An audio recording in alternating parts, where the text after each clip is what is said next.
Hello and welcome to Chapter 6. Chapter 6 is going to take a look at the importance of small business to the economy in Canada, and we'll take a look at entrepreneurship. And throughout the chapter, think about whether you have the attributes and characteristics to be a successful entrepreneur. You'll recall from one of our earlier chapters when we discussed the factors of production, entrepreneurship was a key component to making a successful business. And entrepreneurs are the ones that take all the components of a business and tie them together. They're the ones that have the understanding of the internal and external environments with which the business works within. They're the ones with the vision and are able to secure the financing and articulate a clear mission and strategy to the employees in the organization. And through the managerial functions of planning, organizing, controlling, and motivating our employees, are able to create a successful business and go out into new ventures and new visions to be successful. So entrepreneurs are essential to the Canadian economy and do contribute significant growth to our GDP. So in this chapter, we're going to take a look at what entrepreneurship is and the different types of entrepreneurs. And we'll define some of the characteristics of a successful entrepreneur. We're also going to take a look at the importance of small business to the Canadian economy, as well as some of the challenges and potential opportunities that small businesses have in Canada today. We'll start to take a look at some of the first steps to take when you are starting your own small business. And at the end of the chapter, we'll bring forward or identify some of the perhaps financing programs or programs that are available to help entrepreneurs and small business owners get started in Canada. So let's talk about entrepreneurs. And entrepreneurs are really the people with the vision, the drive, as well as the creativity to take an idea and are willing to take the risk of starting and managing a new business to make a profit, or they will often take an existing business in an entirely new direction. So entrepreneurs and small business owners are really not the same thing. Sometimes entrepreneurship is used in a broad context to mean anybody that runs a business. However, there really is a difference. For instance, a small business owner are those business owners that manage a small business. They've got the skills, they've got the technical abilities, and they operate a business and they stay small. So your corner burger shop or pizza joint that is run as a sole outlet would be a small business. However, an entrepreneur is the one with a vision to take that perhaps into a new direction. A true entrepreneur would take that small business concept and perhaps create a chain of Pizza Hut franchises or 2222. I don't even know the name of that business, but create a successful chain of pizza restaurants, for example. So entrepreneurs are really the innovators. They either start new companies or take existing companies in an entirely new direction. Sometimes they will develop new products or new services. And they're really visionaries who spot trends in the market and are willing to take the risk to go after those. So there is a difference between entrepreneurs and small business owners. There are typically three types of entrepreneurs. The first is a classic entrepreneur. So classic entrepreneurs really are the risk takers who start their own companies based on some new concept or new innovative idea. Some of those classic entrepreneurs might be micropreneurs, which start small businesses, perhaps as a form of livelihood, to secure employment and turn a hobby that they're passionate about into a business. But they do plan to stay small. But they still have that entrepreneurial spirit, that vision, and develop something new from scratch. Some classic entrepreneurs are more growth oriented. They want their business to grow. They start small and want their businesses to grow into major corporations.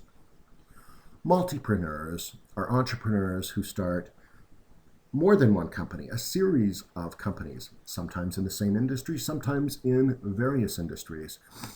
And for example, the Asper family or James Richardson families from Winnipeg would certainly be considered multipreneurs who have gone and started multiple businesses in various industries and become very successful. Intrapreneurs really don't own their own companies. However, they still have the same characteristics of entrepreneurs, and they apply those skills and attributes while working for other large corporations. So these are called intrapreneurs. Many large companies will bring in intrapreneurs, or sometimes maybe we call them consultants, or they will be hired as president of the company for a time period to be able to take a company into a new direction. But the intrapreneurs rather, have the same characteristics, the same innovation and drive as other entrepreneurs who do run their own business. So let's take a look at some of the characteristics of an entrepreneur. A true entrepreneur has all of those characteristics that you see in front of you. Entrepreneurs work very hard, often working 50, 60, 70 hours a week. Entrepreneurs typically will find that their work often becomes their life. And when asked whether they enjoy that, the answer is a resounding yes. Entrepreneurs are very self-confident. Entrepreneurs typically are willing to take a risk. However, a true entrepreneur will not take speculative risks. They will take calculated risks. They understand the risks, and they will pursue business opportunities that have a return that will compensate for the risk. So they're very good at understanding the level of risk. They're very creative and visionary, being able to see the future, predict the future. And true entrepreneurs are very committed. Starting a small business or any business is not easy. Often, many small businesses will not generate a profit for the first 3 to 5 years. So the ability to stay with it, to remain committed and still be passionate and energetic about the business is essential to an entrepreneur.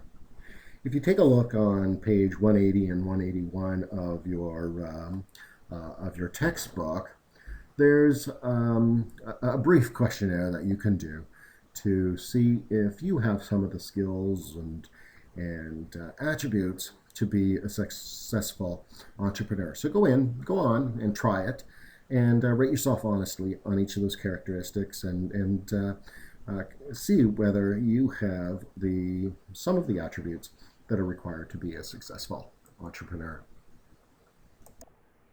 So sometimes we might ask, how can any one person be all of these things and still have the managerial ability or technical ability to operate all facets of a business? And many entrepreneurs, while they do have a certain high level of skills and managerial abilities, will often bring in people. They will certainly recognize their deficiencies or shortcomings, or understand where they need help in operating a business. And successful entrepreneurs will understand their weaknesses and bring in other individuals into the business as employees or partners or shareholders or whatever, to help them operate the business so that they are successful. And that becomes more important as they grow.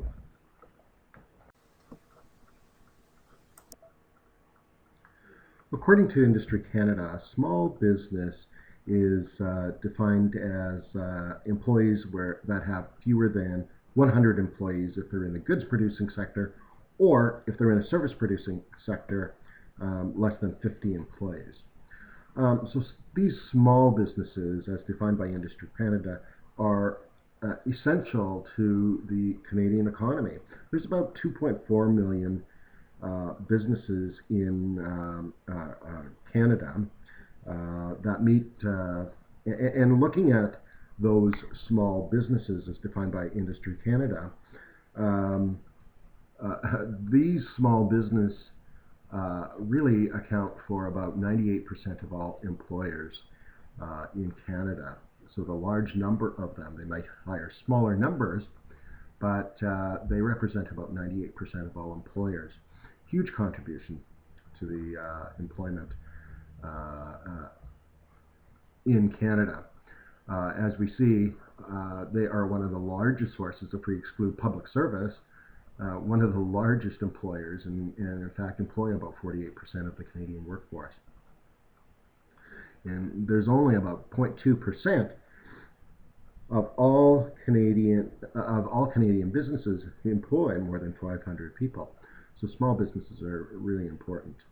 And about 47% of all new jobs are created by small businesses. Small businesses often are able to adapt to economic changes and changes in the market much more quickly than large businesses. So oftentimes when going through economic cycle changes, small businesses are the ones to be able to adapt very quickly to changes in business cycles compared to larger corporations, and will kickstart the economy. They're the first ones out to start expanding and taking some of those risks. They don't have the red tape and bureaucracy of larger corporations, which can be sometimes very slow to move when there's changes in the economy. Small businesses in Canada and elsewhere are often more in tune with the customers' needs, the customers' wants, what's changing in the market. And so many small businesses are the true innovators of new products and ideas.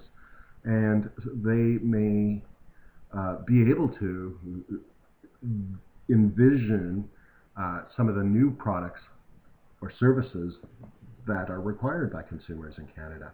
So they're the ones who will often develop the concepts. Often they may not have the necessary capital to take those ideas and create them into viable businesses.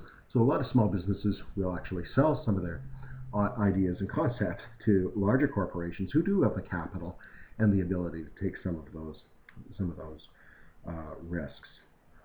So small businesses are truly important to all industries in Canada.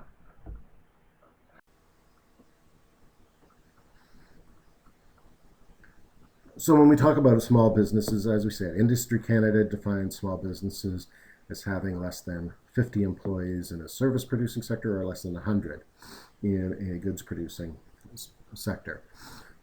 But there's also some other characteristics of small businesses, and many organizations define small businesses differently. But in any case, they're all independently managed. They're owned by perhaps one or a small group of shareholders, and typically service local markets as opposed to being have multiple locations across Canada. And they're certainly not a dominant player in the businesses in the markets. Service companies are a very popular category of small businesses because they're very inexpensive to start. So they're often very small. So think about your hairdresser and local garage and travel agencies, or many management consultants or bookkeepers or accounting firms are very small businesses. Some of them are in the manufacturing sector, although manufacturing sector typically requires larger amounts of capital, which sometimes becomes difficult for a small business opportunity or a small business owner. But there are some manufacturers who were probably defined as small businesses. Construction companies often employ fewer than 20 people and will subcontract out work would be considered a small business as well. And of course, there's many farm clients in Canada, as well as in the fishing industry and forestry industry, that would be considered small businesses in Canada.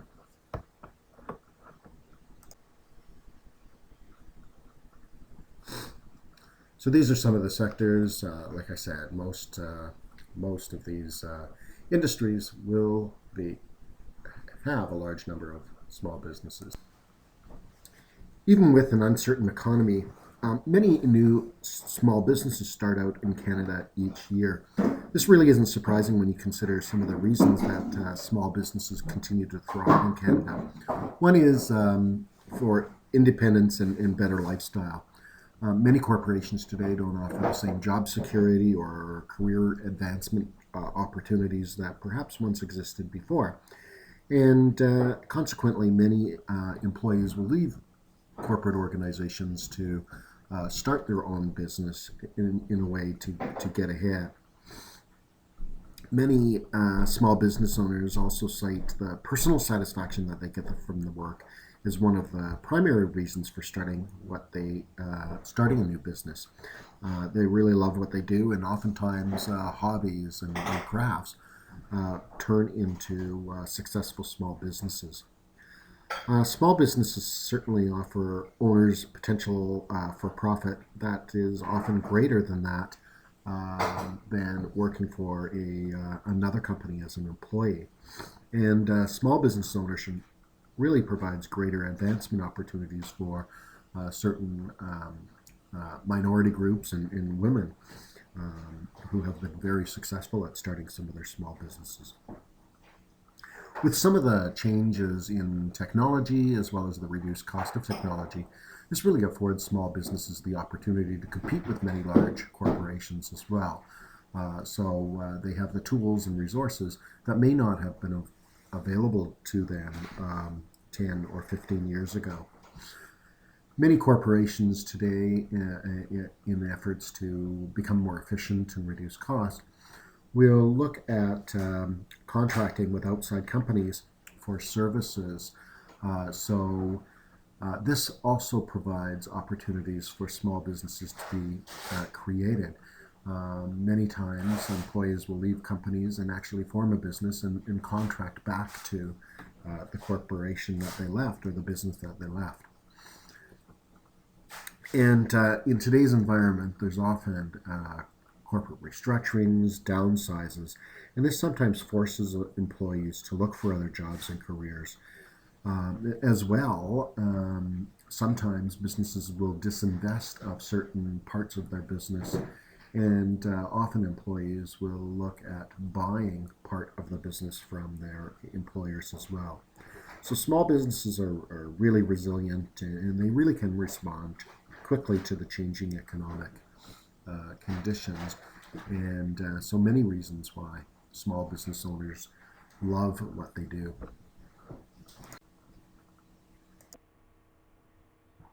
Small businesses, though, are not without challenges. Some statistics suggest that 50 to 80% of new businesses will not survive for longer than 5 years. So it is very challenging and or sometimes risky to start a new business on your own. Small businesses often are faced with difficulties in obtaining employees, attracting employees, training and managing employees can be difficult for small businesses.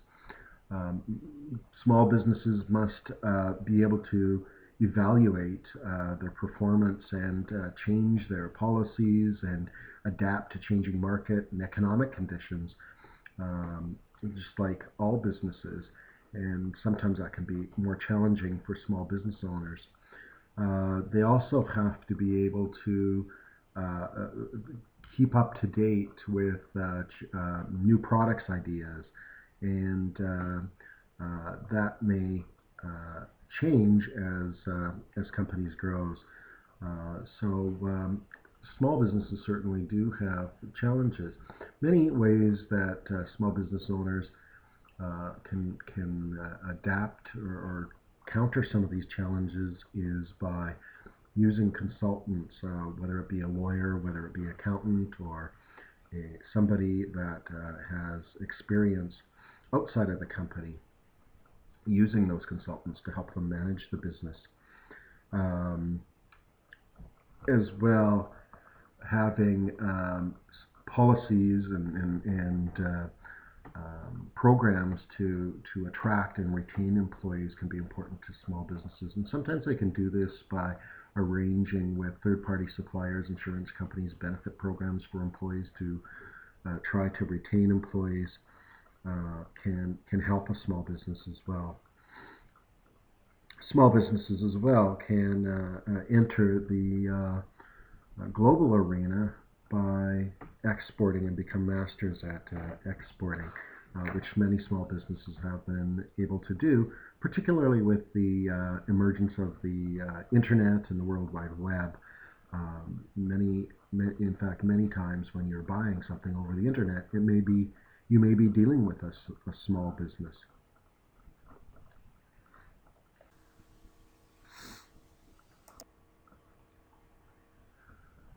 So once you've decided to start up your own small business, before you do, you really have to consider whether you have what it takes to operate a small business. So you really have to take a look at your reasons. Why do you want to start the business?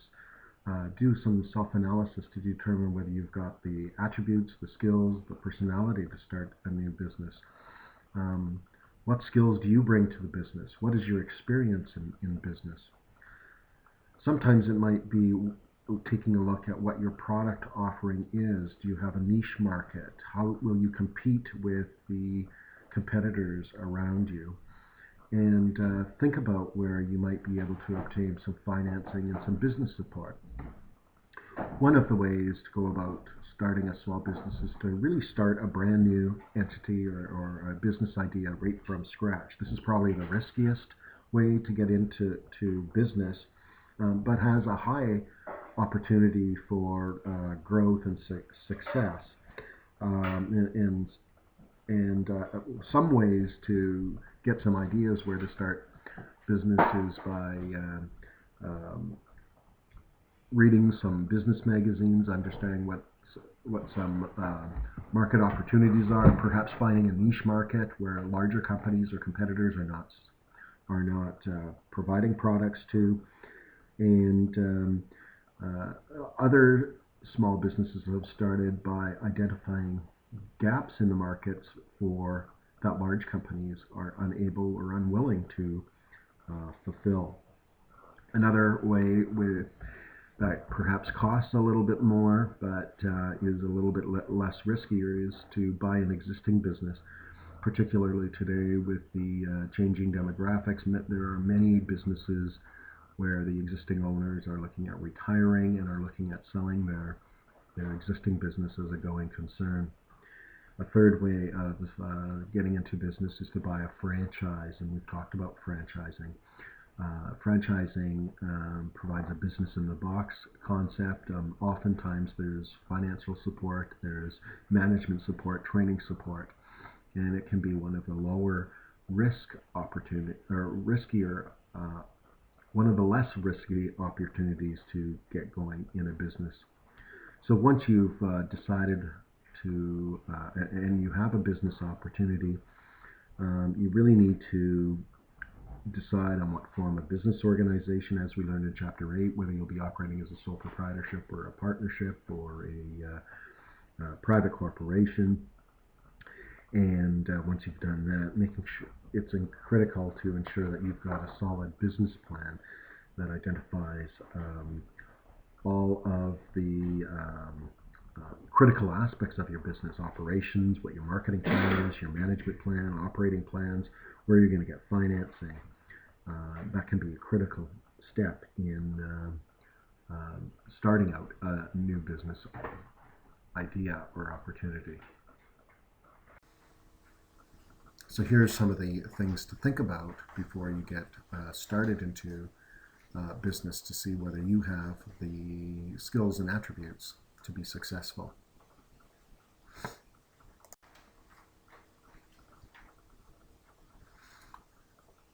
So again, once you've got the idea, choose a form of business organization that we talked about in Chapter 8, develop a solid business plan, and next look at ways of financing your business. Financing can sometimes be very difficult for small businesses. They may lack their own individual capital to be able to inject in businesses. So many small businesses look towards family, friends, to be able to finance the initial business. Many small business owners take out personal loans or finance using credit cards, which can be fairly costly, but is really the only way to get involved or be able to finance starting a business.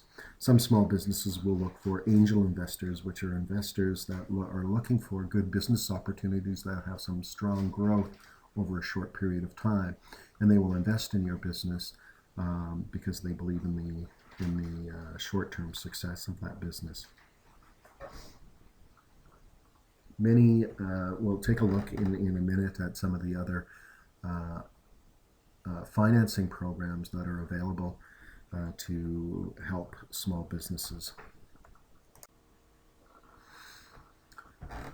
So there are some supports out there to help you get involved in small business. The Business Development Bank of Canada sometimes has some special loan programs as well. They do a lot of management consulting and advice for new and existing businesses that perhaps looking at expanding. The Canada Business Network has an office here in Winnipeg, and it's a joint federal-provincial program that provides information and support and services with business plans and obtaining financing and how to export and that sort of thing. So if you're looking at starting a small business, a good place might be to go to the Canada Business Network, which is on 200 Graham Avenue in Winnipeg. Some financial institutions do have specialized financing programs for the certain franchises, for instance, and different loan programs for certain industry sectors, professionals, and some agricultural segments such as dairy, if you're looking at starting up a small business. The Canada Small Business Financing Act is a program offered by the federal government in conjunction with certain financial institutions that can provide financing up to $500,000 to small businesses. They encourage financial institutions to lend to this market by providing a partial guarantee to the financial institution for eligible business purposes. The Manitoba Business Start program is another program that is available through the provincial government in conjunction with financial institutions to provide for loans up to $20,000 to start a small business in Canada.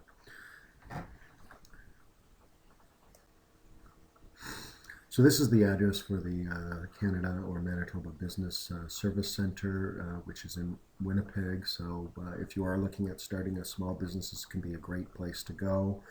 The Women's Enterprise Center, which is again in downtown Winnipeg, is another venue that's available for female entrepreneurs who are looking at starting a small business. They do provide lending as well as consulting services to female entrepreneurs.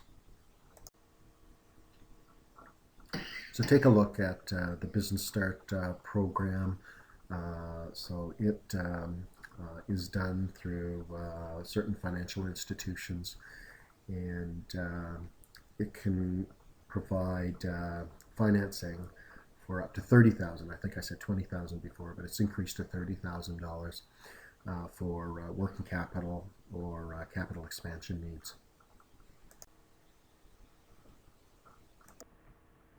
So going forward, we will start to see some of the baby boomers retiring, and this will create opportunities for to buy existing businesses.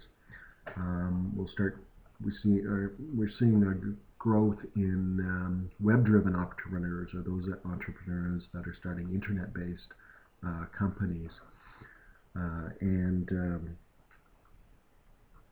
with changing economic times, we are seeing more and more companies that are looking at outsourcing, and this creates opportunities for small businesses as well to be able to provide business services to other businesses.